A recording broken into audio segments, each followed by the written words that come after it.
नमस्कार दोस्तों। ये आपका मॉडल पेपर रहेगा आपका उत्तराखंड एलटी के लिए। और इसमें हम डिस्कस करेंगे आपका 25 महत्वपूर्ण प्रश्न। और जितने भी प्रश्न हैं ये आपके लिए गए हैं आपका पांचों यूनिट से। ठीक है, तो चलिए पहला क्वेश्चन देखते हैं। पहला क्वेश्चन कह रहा है आपका कि अधिगम असक्ता वाले जो आपके बच्चे होते हैं यानी लर्निंग डिसेबिलिटी, जो अधिगम विकार वाले बच्चे होते हैं उनमें क्या क्या प्रॉब्लम होती है ये आपसे पूछा गया है। कि बच्चों को एक समान दिखाई देने वाले अक्षरों और वर्णों में भ्रम होता है। यानी उन बच्चों को जो है अक्षर और वर्ण में क्या होता है, भ्रम होता है, यानी वर्गीकृत नहीं कर पाते हैं। जैसे वह क्या है, डब्लू को एम समझते हैं, इस प्रकार की प्रॉब्लम होती है। दूसरा कह रहे हैं कि बच्चे दृश्य शब्दों, साइट वर्ड्स को आसानी से पहचानते और समझते हैं। ठीक है, बच्चों का मानसिक विकास मंद होता है। या फिर बच्चे निम्न बुद्धि लब्धि वाले होते हैं। बुद्धि लब्धि यानी उन बच्चों का आईक्यू क्या है, कम होता है। तो इनमें से कौन सी आपकी जो है, जो आपकी डिसेबिलिटी होती है, बच्चों में जो विकार होता है, उसका एक खासियत कौन सी हो जाएगी? तो इसका उत्तर हो जाएगा पहला ऑप्शन आपका सही आंसर हो जाएगा कि बच्चों को एक समान दिखाई देने वाली अक्षरों और वर्णों में भ्रम होता है। ए ऑप्शन आपका सही आंसर हो जाएगा।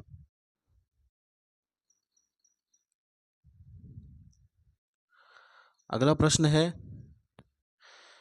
निम्नलिखित में से किस कार्यक्रम में देश में प्रत्येक विद्यार्थी किंचित 6 से 8 ग्रेड में भारत की भाषाएं, लैंग्वेजेस ऑफ इंडिया संबंधित एक कौतुकपूर्ण परियोजना कार्यक्रम में भाग ले सकेंगे? ठीक है, ये आपका आपका जो है 6 से 8 ग्रेड जो है भारत सरकार के द्वारा ये लॉन्च किया गया था आपका लैंग्वेज ऑफ इंडिया। तो यह किसके अंदर आता है ये आपसे पूछा गया है। Make in India, digital India, पढ़े भारत, बड़े भारत, या फिर एक भारत श्रेष्ठ भारत?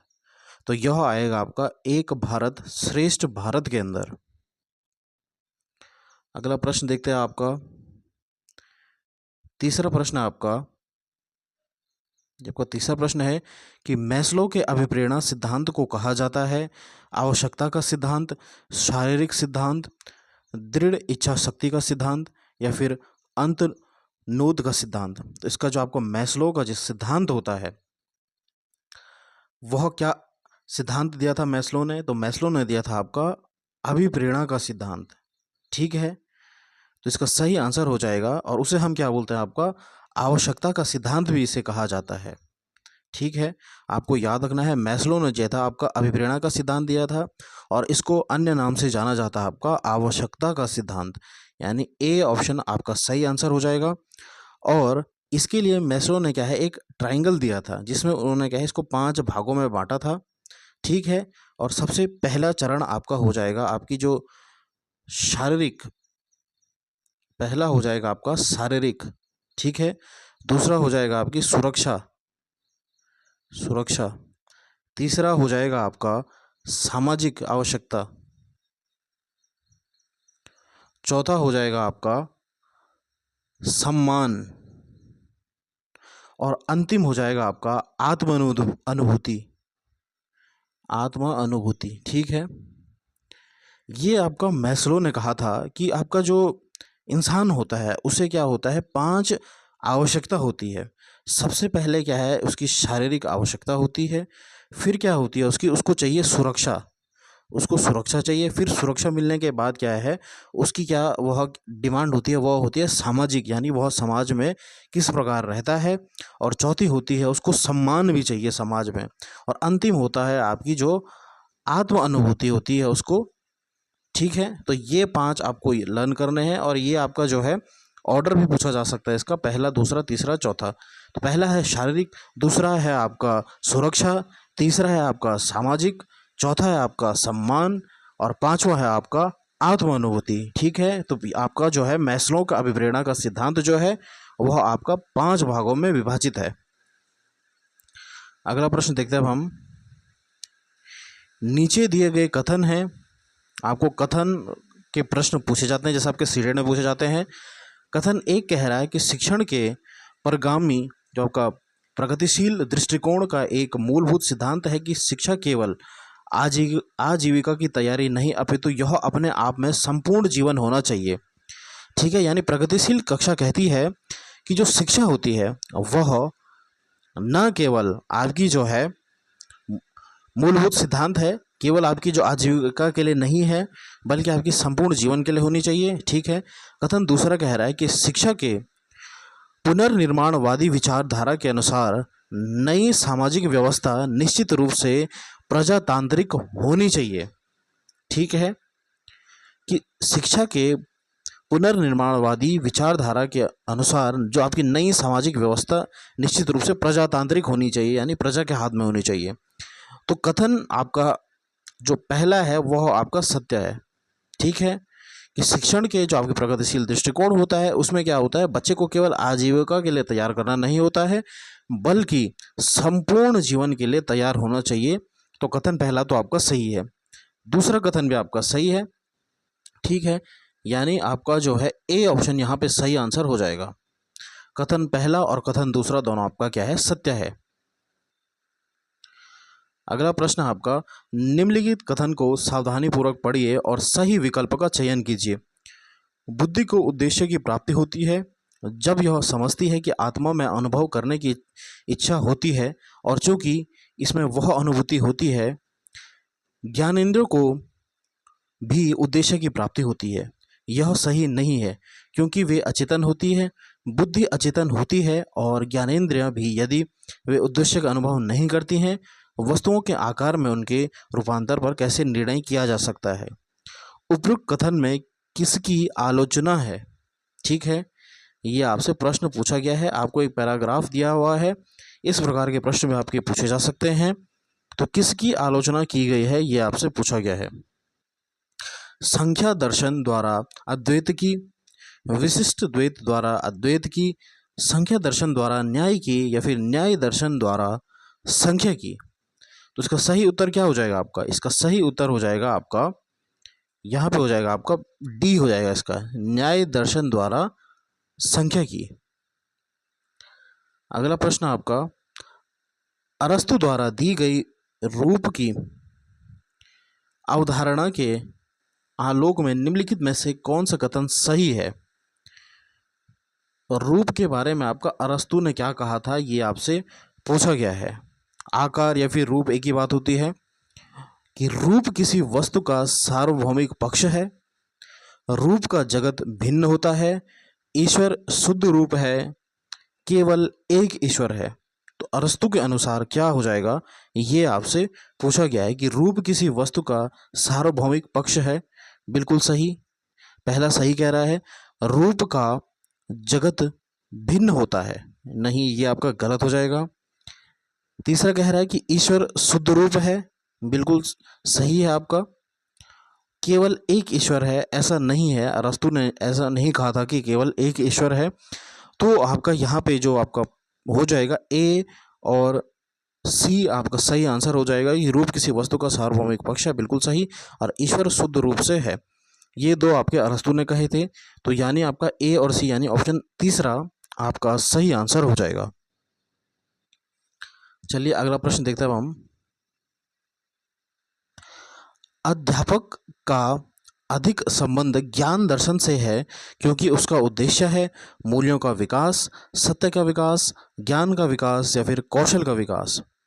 ठीक है, कि अध्यापक का अधिक संबंध ज्ञान दर्शन से है क्योंकि उसका उद्देश्य क्या है, अपने ज्ञान का विकास करना है। ठीक है, ऑप्शन सी आपका सही आंसर हो जाएगा।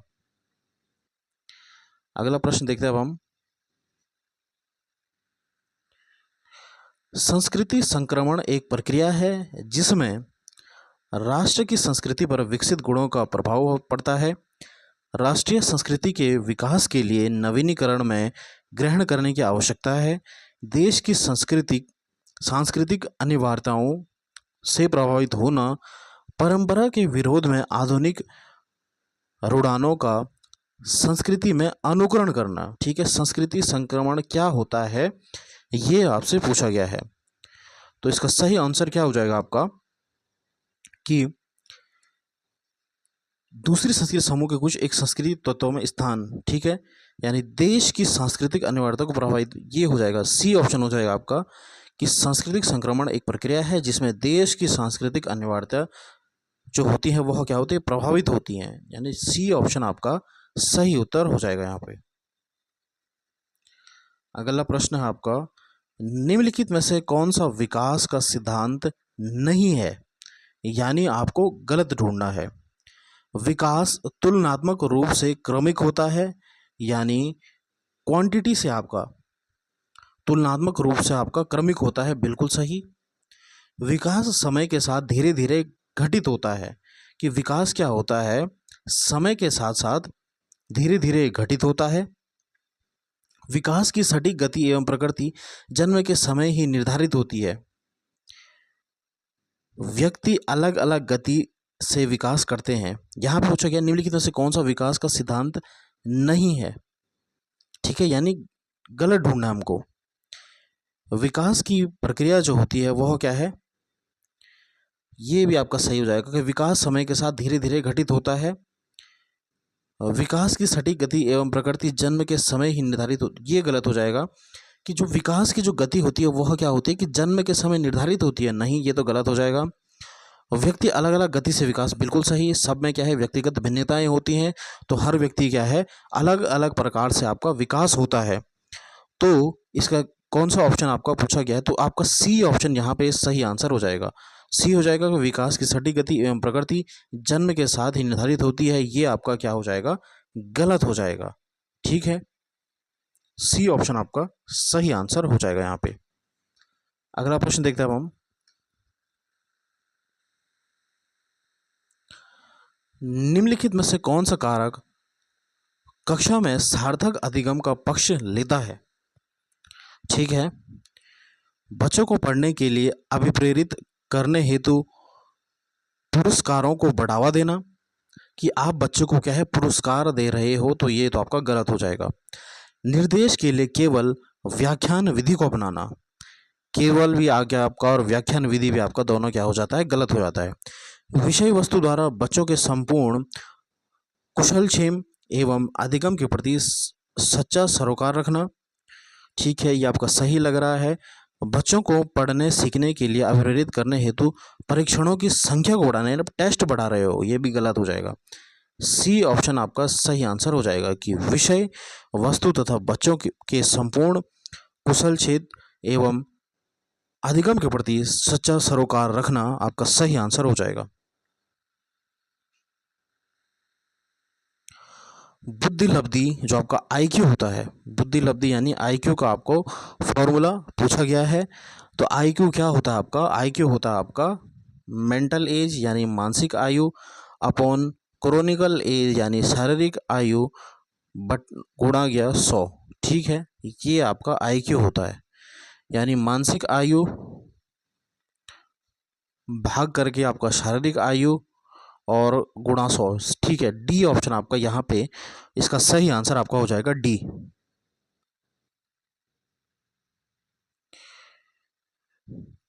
किस अभिक्षमता को AST के नाम से जाना जाता है, AST के नाम से जाना जाता है? विभेदक अभिक्षमता, सामान्य अभिक्षमता, अभिक्षमता सर्वेक्षण परीक्षण या फिर व्यावसायिक अभिक्षमता।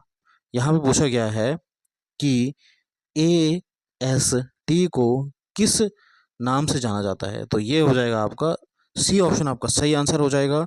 इसका हो जाएगा कि अभिक्षमता सर्वेक्षण परीक्षण, इसे कहा जाता है AST, ठीक है।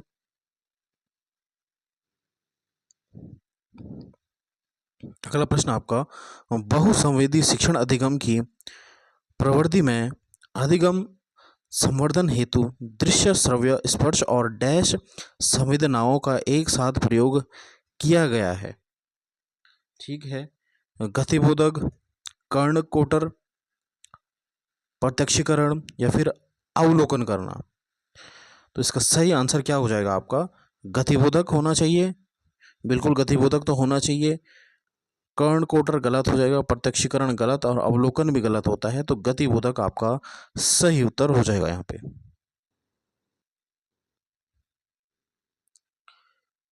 निम्नलिखित में से क्या क्विज, वार्तालाप और सर्वेक्षण की रूपरेखा तैयार करने के लिए शैक्षणिक संस्थानों में प्रयुक्त क्रीड़ा आधारित प्लेटफॉर्म है?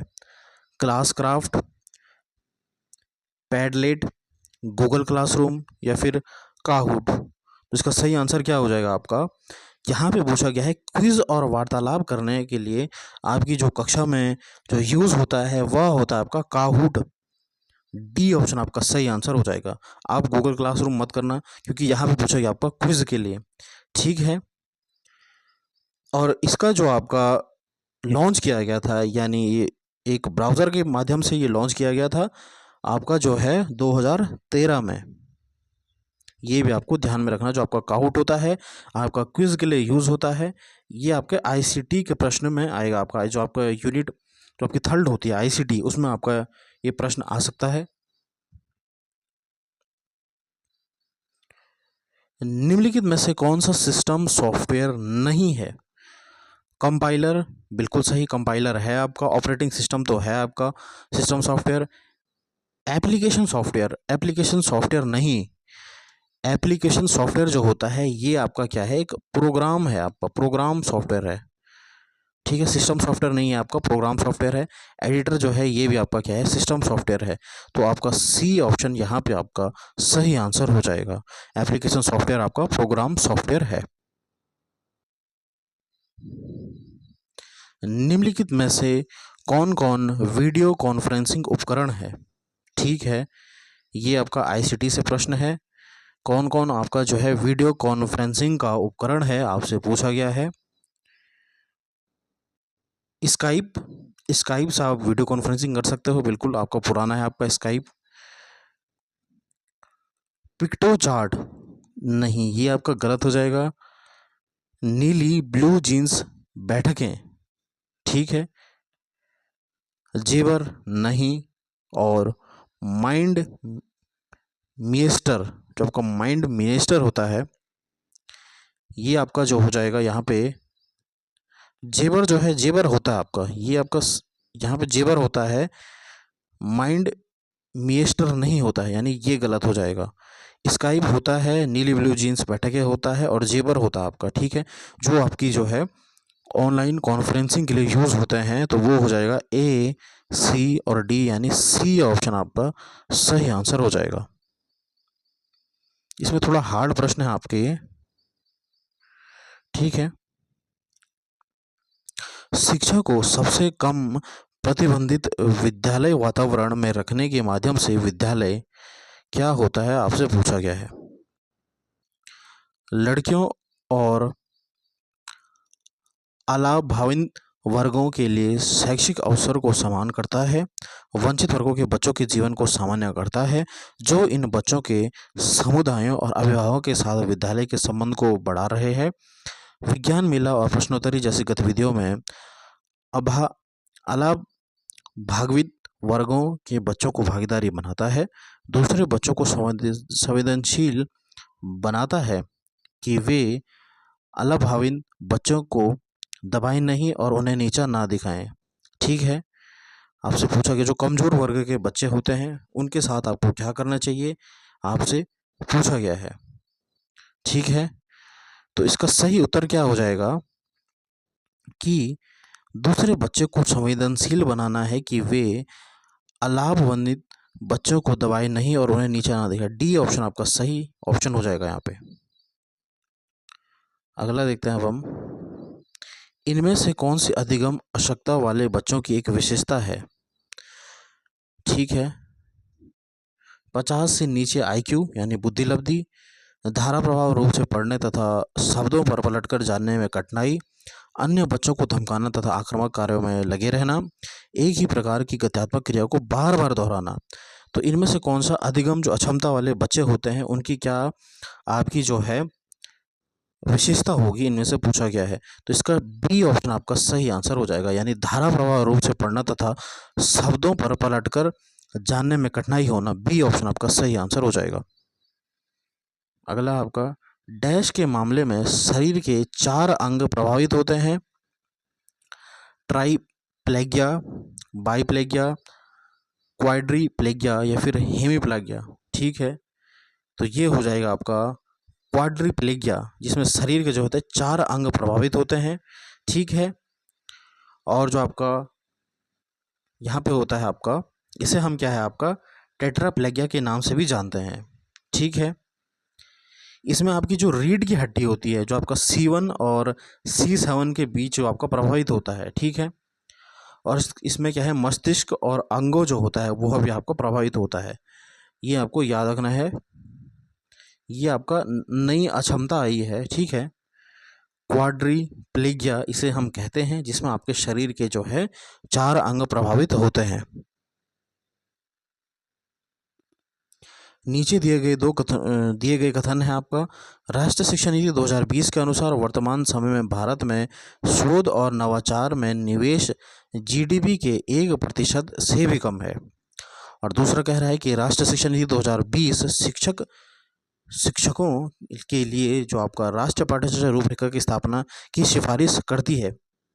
ठीक है, तो यहाँ पे आपका कह रहा है पहला कि NEP 2020 के अनुसार जो है वर्तमान समय में भारत के शोध और नवाचार के निवेश GDP का 1%, बिल्कुल ये 1% से भी कम है, बिल्कुल सही।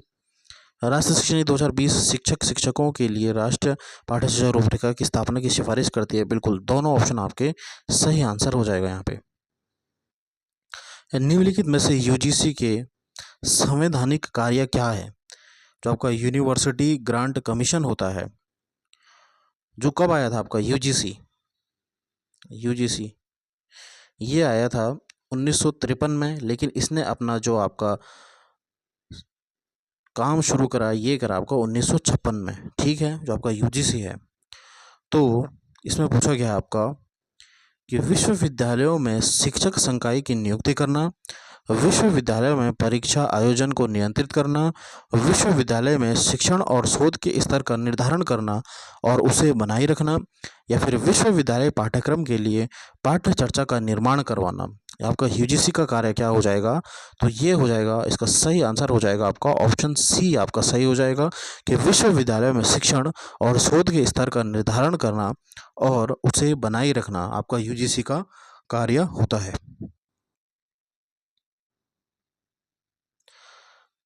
नई शिक्षा नीति 2020 के अनुसार भारत वहनीय लागतों पर प्रीमियम शिक्षा प्रदान करने वाले एक वैश्विक अध्ययन गंतव्य के रूप में समुन्नत यानी वर्धक होगा, जिससे उसको डैश के रूप में अपनी भूमिका पुनः प्रतिस्थापित करने में सहायता प्राप्त होगी।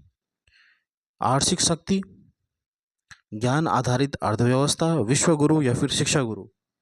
ठीक है, ये आपसे पूछा गया है, तो ये आपका जो है NEP 2020 में कहा गया है, जो कि आपका कब आया था आपका 29 जुलाई आपका 2020 में आपका NEP 2020 लागू हुआ था, जिसने कहा था आपका 5+3+4 आपका अब क्या है फॉर्मेट चलेगा।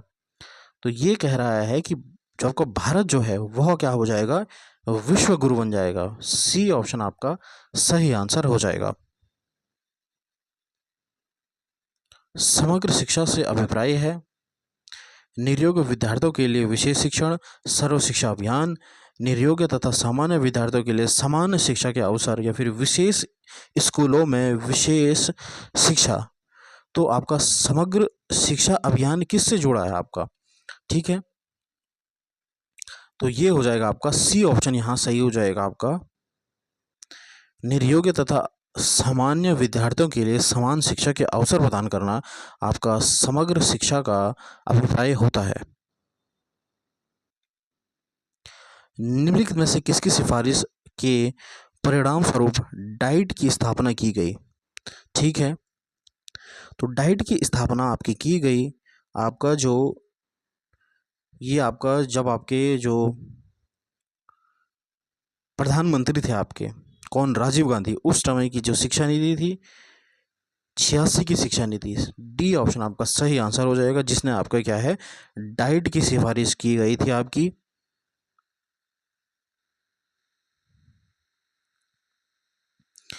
स्कूल के बस्ते के बोझ को कम करने की सिफारिश किसने की थी?